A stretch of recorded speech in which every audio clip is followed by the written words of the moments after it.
All right, welcome everyone to episode 44 of APS Radio on Fire Engineering. My name is Jim Bernick, and once again, I'm joined by my good friend Frank Leeb. Good morning to you. Good morning, Jim. How are you? I'm doing good. Thanks for joining us again. I appreciate it. Listen, every time I get to come and spend some time with you on your show is a good day, my friend. I appreciate it. Yeah, all right. Now I'm getting the checkbook out. starting that early with the compliments. All right. So, wow. So since the last time we've talked, you have now retired. Congratulations. Thank you. Retired and went right back to work, right? Yeah, pretty much. But like every firefighter, do you really retire, or do you just find different ways to help the fire service? That is nicely said. I agree. And that's a perfect segue into let's talk about the first subject, the First Responder Center of Excellence. Not to be confused with the IFF Center of Excellence or the Save a Warrior Center of Excellence. This is completely different. This is your baby now. So if you don't mind, like a lot of people don't know what it is the First Responder Center of Excellence actually does. Would you kind of mind diving into that? Sure. So I've worked with the First Responder Center for Excellence for 6 or 7 years now, almost since when they first started. And Ed Klima was the managing director of that for the first bunch of years, and now I took over from him as he went on to do different things again to still help firefighters. And the First Responder Center for Excellence is an affiliate organization of the National Fallen Firefighter Foundation. The National Fallen Firefighter Foundation, their primary mission is to help firefighters and their families, especially the families after they lose a loved one. And they do a fantastic job with that. They also have programs as well, training programs, but it was too much for them to manage, so they stood up this other organization. So we remain an affiliate of the National Fallen Firefighter Foundation. One of the things that I like to say is that the FRCE, the First Responder Center for Excellence, our job is to make sure that the National Fallen Firefighter Foundation never gets to meet your family by keeping our firefighters alive. And when they first stood up the First Responder Center for Excellence, the way I got involved was I was one of the people that was teaching the boot camp, the fire dynamics boot camp. So UL now has taken those over for the past bunch of years, but initially it was the First Responder Center for Excellence that had the contract to deliver those programs. So as an initial instructor for that, I just love the mission on what the First Responder Center for Excellence does. And then I continued to be a consultant for them and help the managing director in any way that I could. I seem to specifically help them when it came to cancer in the fire service and the resources available, and kind of translating the research to the firefighter. That way, because all this great research that's going on really wasn't getting to the end user, the firefighter in the station, and the understanding of the why. As you know, right? I've come on your program and spoken specifically about that topic in the past. But the FRCE has several core areas: health and wellness, cancer, cardiac, physical, behavioral health are the main ones. And then you could also put safety into that as well, which kind of covers a broad range of topics that we could cover. But it's a lot of the stuff that's off the fire ground, but they all impact the fire ground, right? So if you have annual medicals and you're keeping yourself healthy physically and mentally, well, you're going to be tactically and strategically superior on the fire ground. And that's what we want, right? And then also when you get to a certain age and you decide that you're not going to fight fires anymore, that you could live a long and healthy retirement. And that doesn't matter whether you're career or volunteer. The idea is to be healthy and live a long life, because we lose way too many firefighters, as you know, to cardiac, to cancer, to, I mean, we just found out the other day even about, another suicide by somebody in the EMS community. But there's been so many firefighters that have taken their lives. And even when they don't take their lives, Jim, as you know, we lose people without them dying. And we need to do better. And with the FRCE, we have a great relationship with a lot of the researchers. We partner with them and we develop programs both in person, and we're really trying to develop our online presence with our learning management system, our LMS, where we have several classes, especially our stress first aid class. But we have others that we're going to start developing for wildland firefighters, for EMS, for mental health, for cancer, all these different things. And they're free of charge by going on to even today. If you go to firstrespondercenter.org, there's a link that you can go to our training and take the online training for free. You have to register, and then you're able to take any of our classes. You get a certificate afterwards. We also have classes that we deliver in person. Sometimes departments have grants, and we bring those up, and we bring a one-day health and wellness, or we'll bring a cancer class or behavioral health, whatever it is that the department wants.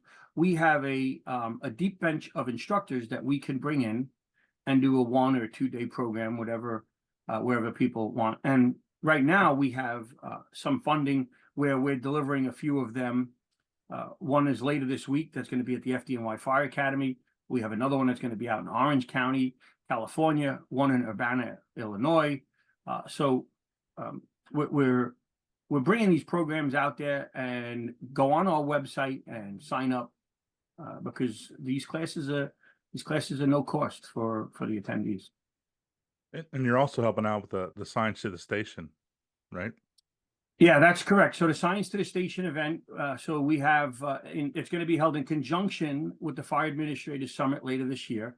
And if you buy a meal ticket for the event is free. There's no cost for the event, and there's no cost for the housing, and you stay on campus.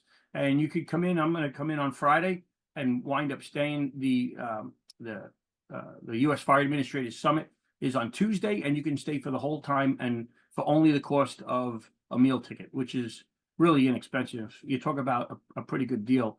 So the Science to the Station is a lot of the research that they'll be talking about it in a 2-day program, and each of the speakers has a short period of time to tell us what they are working on and what the best practices should be for us, and not just in cancer, but in any of the different domains where the research is going on. And firefighters, the majority of firefighters,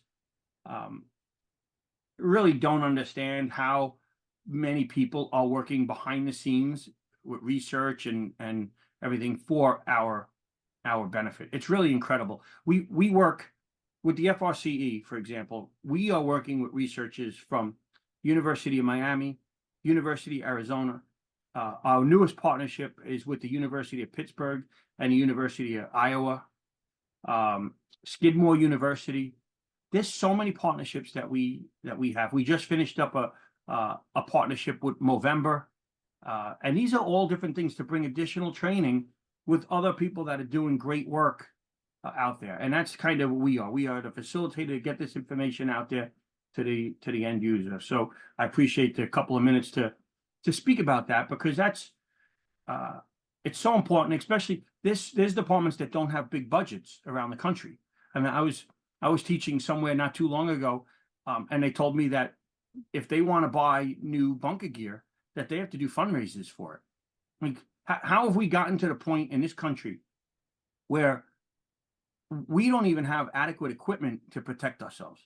How does that happen, where we don't at least demand that, where I'm volunteering my time, and then I also have to raise funds to be able to protect you? I just sometimes it's just, anyway, that's a whole nother show, Jim. So you'll have to have me back to talk about that. But No, but it is interesting because it kind of reminds me of a lot of the OSHA talk right now, updating that standard, and there's a lot of pushback. And I think I'm guessing people like you and me are like, what's the pushback? This is about us being able to go home. That's the whole point of all of this. And I understand that money is an issue, but life safety for ourselves should be an issue too. yeah, and we seem to, first responders, we put everybody else before us, right? And that's why so all these topics are so important that we're talking about, and making sure that this training is available at no cost to that firefighter who has to raise money for other things, where any free training that he can get or she can get is valuable. But yeah, I mean, the OSHA could be a whole nother segment as well. But there's costs associated with that. As long as at the end of the day, we have to make sure that whatever changes that come, whatever they are, and this goes for not only OSHA, but NFPA standards, local laws, whatever they are, there has to be a degree of common sense built into it. We have a job to do. We got to be able to do it, and we got to be able to do it as efficiently, as safely as possible, which safety is a direct derivative of our training. If we train, the safest firefighter on a fire ground is the best trained firefighter on a fire ground. Exactly. Nicely said. Now, you mentioned earlier you said Movember, and I immediately thought of your buddy Billy Goldfeder. Yes. I He does have remember. a Go ahead. glorious mustache. Mustache. Yeah. So I remember when I was with Firefighter Can Sport Network, I remembered the fundraiser idea that I had was, think how much money we can make if we shave that thing. Yeah. But never happened. It'll never happen. It'll never happen. But I bring him up because you just finished a book with him. Yes. The 30 Fires You Must Know by Fire Engineering. Right now, as of this moment, it's available for pre-order. It's going to, you said, around a month or so. It's going to be available. But would you mind kind of talking about that whole experience writing that? Absolutely. Yeah. So right now it's in pre-order, as you said, and they just recently told us that it's at the printer, which means that the pre-orders we anticipate being delivered in about a month or so. So sometime in September is my guess on that. And but what happened was, as each of us, Billy and myself, we go around the country speaking in different areas and walk into different firehouses. And I go into a firehouse, or I'll see a beautiful plaque on the wall, and I'll ask a junior firefighter working. I'll be like, or volunteer, and I'll say, well, why is that plaque there? And sometimes they don't know. And so we're not talking about someone else somewhere in the country not knowing about the fire. I'm talking about the people that it was one of their brothers or sisters that was lost. And I think, to me, that was very frustrating. And on the contrary, there were times I walk into a fire. I'm in Aurora, Illinois, and I walk into the firehouse. I'm there with Jeff Bryant, who's with the Fire Nuggets. And the night before I'm going to teach, we're in the firehouse. We're getting ready. We're gonna make pizza. They bring a New Yorker to Chicago. We're gonna make pizza in a firehouse, which was actually really good. But hold on, what type of pizza? Because you got two very distinct styles there. Well, they know not to try and replicate New York pizza, and they didn't. So we all made like personal pizzas. We had way more pizza that night than we could have possibly eaten. Okay. But the pizza is just an add-on to the story, just to break Jeff's chops a little bit.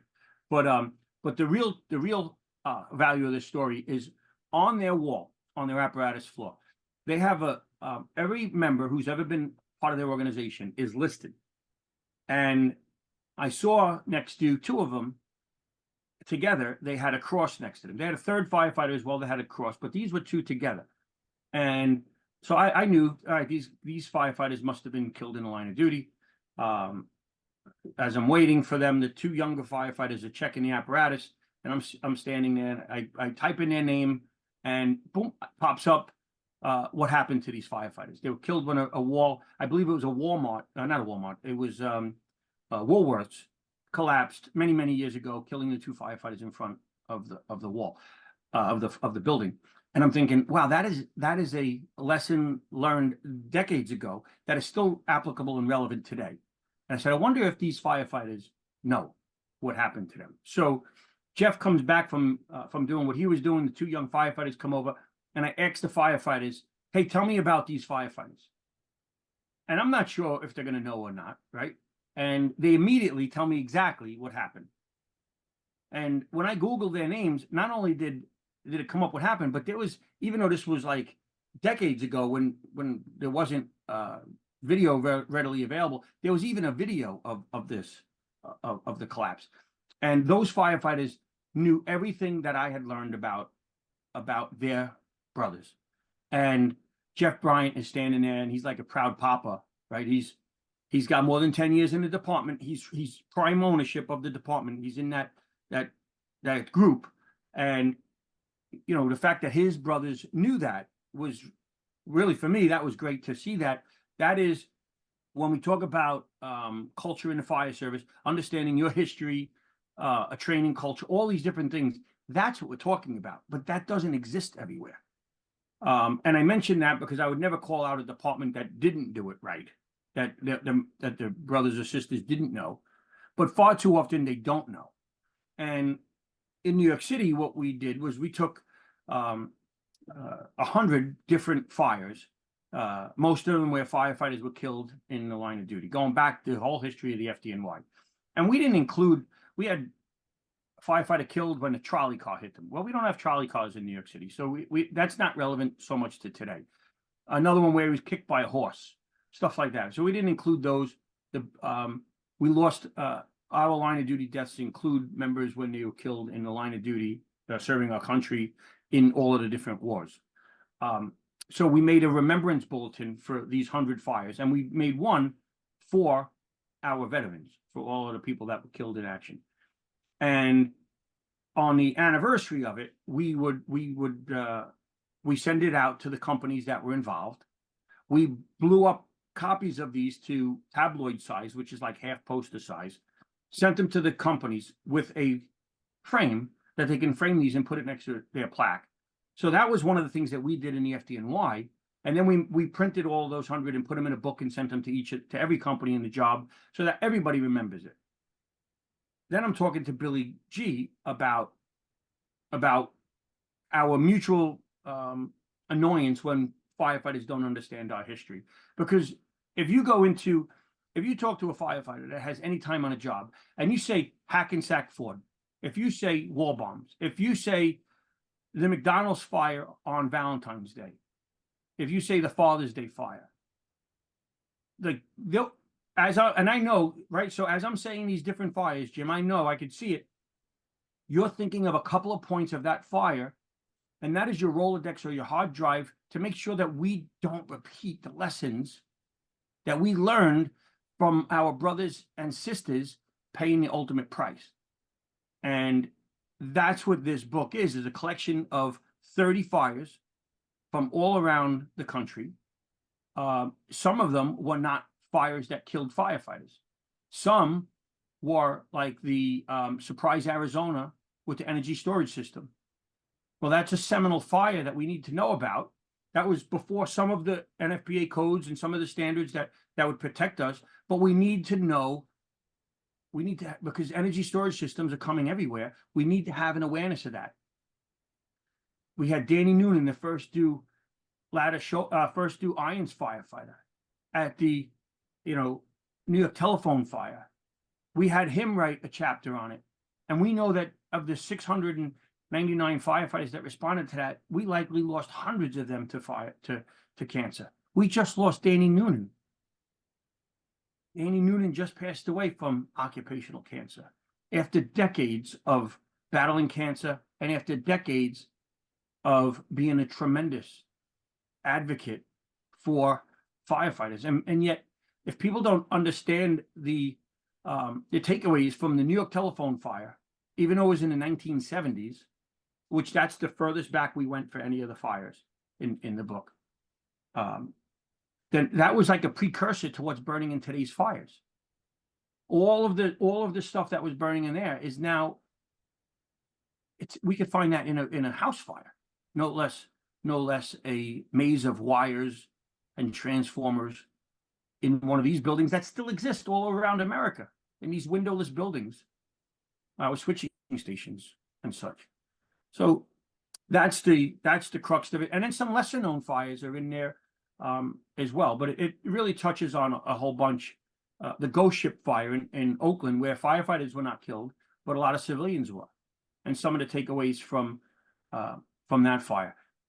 And these, so the way the book is laid out is we reached out to, well, first off, to get the 30 fires, Billy and I each came up with a list.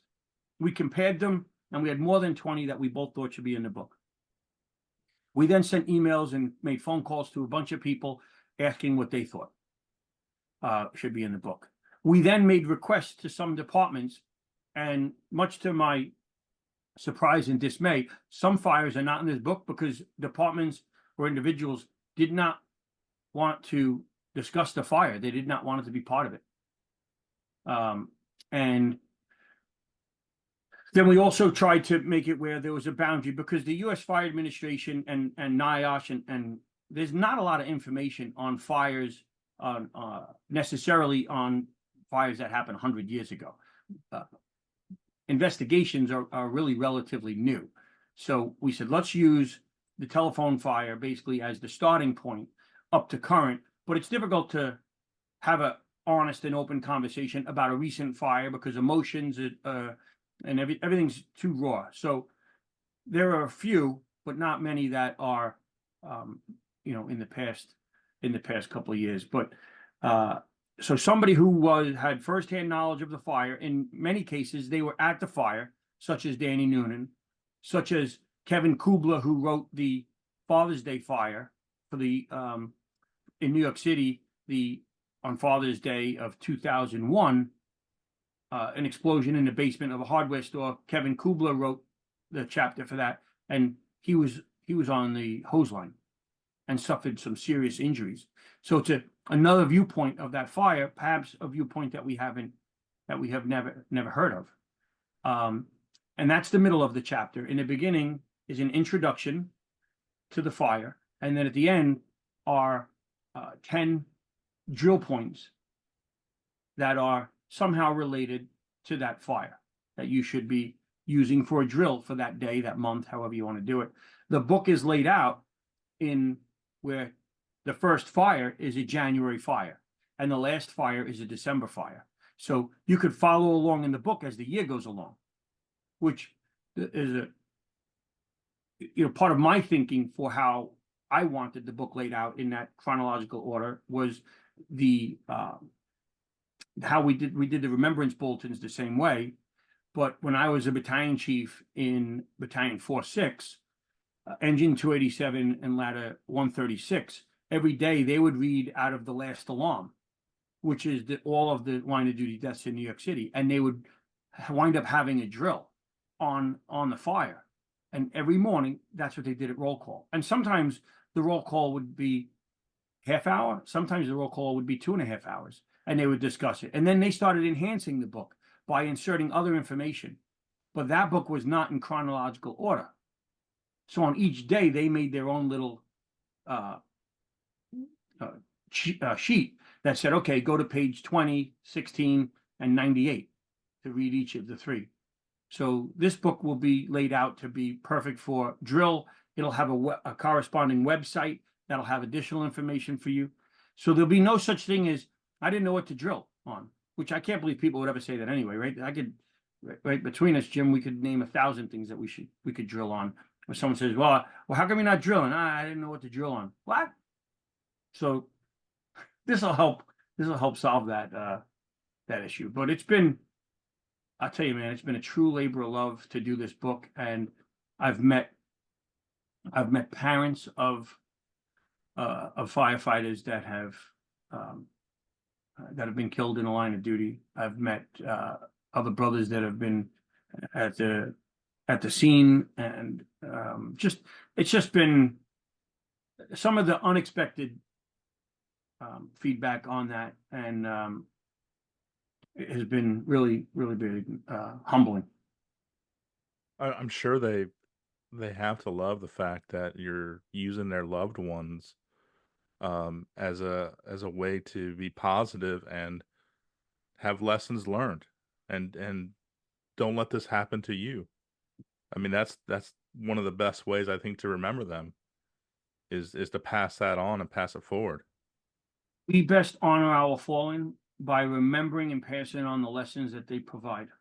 And we will, and the parents and those that I've met along the way, we will never forget your son or your daughter, and we will make sure that everybody understands the lessons, and we reinforce those lessons, or we learn those lessons, that these lessons learned don't become lessons lost or forgotten, because that's how we repeat them, because there's a lot of watch outs, right? There's a lot of cautionary things that we should be aware of. And we learn them eventually. We eventually learn about bowstring trusses.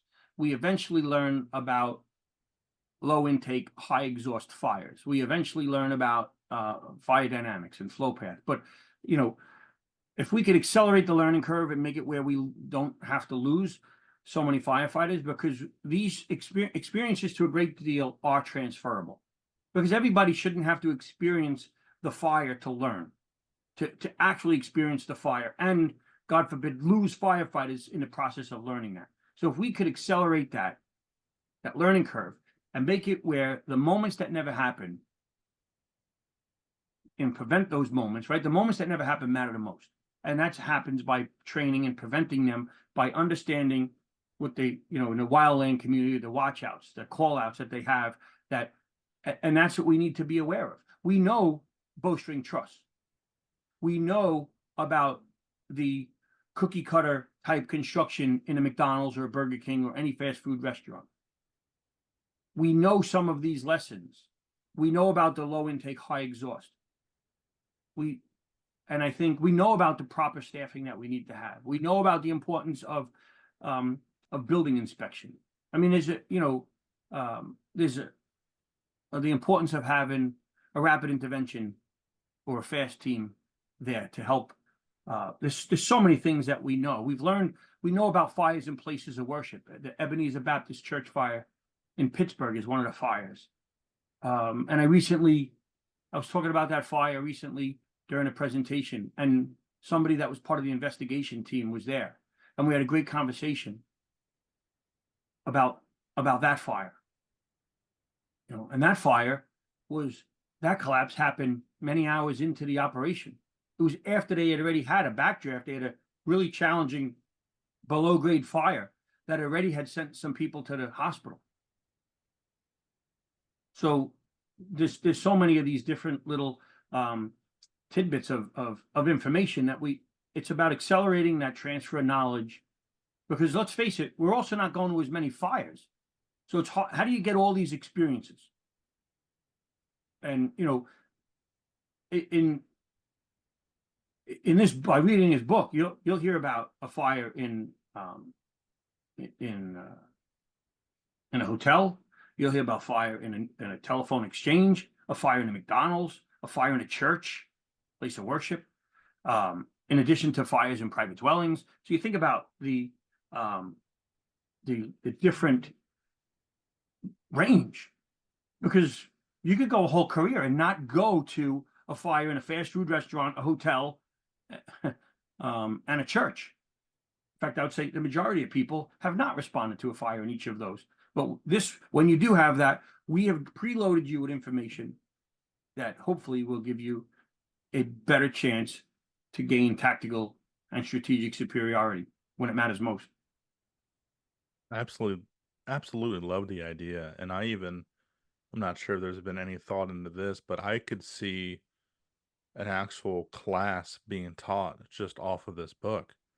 And I'm not talking about like a showing up and doing 2 hour. No, I'm talking about like an actual class at a college where it's a whole semester where you're going through maybe 2 fires a week, and you just work through that and you have all the discussion and everything like that. That seems to me like an actual worthy of a class. Be an amazing class. Yeah, I agree. It certainly could be, because there's so much information on each of these. I mean, to cover 30 fires, we're going to do at FDIC next year. We're going to do a workshop, and a 4-hour workshop, and we're going to cover some of the fires, but we can't cover all of these fires Sure. because that would be impossible in 4 hours, unless we were to cover just a bullet point or two on each of them. But there's so much information, so much transferable information that I think we're still developing the class. But I think we'll probably group some of the fires together because there are threads of commonality in many of them. And so we can talk about that. We can talk about building construction in some of the different buildings, and just make sure that we're talking about and that when we say the Southwest In Fire, that people know what we're talking about, that they have an idea. The Charleston Sofa Superstore, right? I mean, if you walk into a firehouse and you mention that fire and a firefighter doesn't know what that is, then right, that's that that's inexcusable. In my opinion, that's inexcusable, because of the lessons from that fire and the changes that resulted from that fire. And we could have went back. So there's obviously a lot of fires that could have been included in this book that may not provide the lessons that we're looking for. And what I mean by that is there's a lot of fires that resulted in code changes, right? So you're not going to find the Triangle Shirtwaist fire in this, right? But that is a seminal fire, and there's many of those, but that's not, in our opinion. First, it was way too long ago to put, and it's been studied enough. But what is the tactical relevance to strategy and tactics today from these fires? And that's kind of was the crux of this.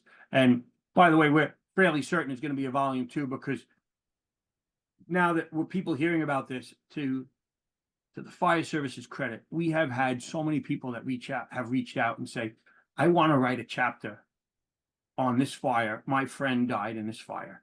And it'd be an honor to have that in there. And that's another one of those humbling things, because, it's a lot of work, as you know, being an author and getting these things done is a lot of work. But the fact that we might eventually have, 60 fires that you must know that would have volume 2. I mean, it's yeah, and hopefully we don't have new fires to add to that, right? Hopefully we could slow down the and we have, right? So we lose far more firefighters off the fire ground than we do on the fire ground. And why is that? That is because we continually learn the lessons and we understand what does kill us on the fire ground through training, which is why we need to still talk about this, because even though we lose less firefighters on the fire ground, it doesn't mean that it's acceptable to lose the firefighters that we do. So we should still be passing along all of those lessons that we know about, that are relevant to today's firefighter, and we'll continue to do that. And by the way, all of the proceeds, all of the royalties from this book, from Billy and myself, are being donated to 4 outstanding organizations, and those organizations are the Tunnels to Tower Foundation. They are the Firefighter Cancer Support Network. It is the First Responder Center for Excellence, and it is the Ray Downey Scholarship Program. That's tremendous. Like I've mentioned, it's a labor of love to save our brothers and sisters on the fire ground. That's great. I can't wait to get my eyes on it when it comes out here in the next month or so, whenever it's done printing. Yeah. But it really should be at every firehouse kitchen table. Like it sounds perfect. Yeah, and hopefully it will. We were one of the things with fire engineering is that we wanted this book to be affordable, and it is. It's $39, which was important to me. My book, Cornerstones of Leadership, I wanted it to be the same. It needed to be affordable, $40, and because then that way firefighters that want it can afford it, and it's about getting it into the masses, right? Getting it to as many people that we can that want to, that want to learn. Exactly. And the pre-sales have been great. They gave us an update. pre-sales have been great. That's good. Yeah. Good deal. How about this book? Well, there it is. That's Yeah. all right. Overcoming Tuesday. It's all right. It is fantastic. And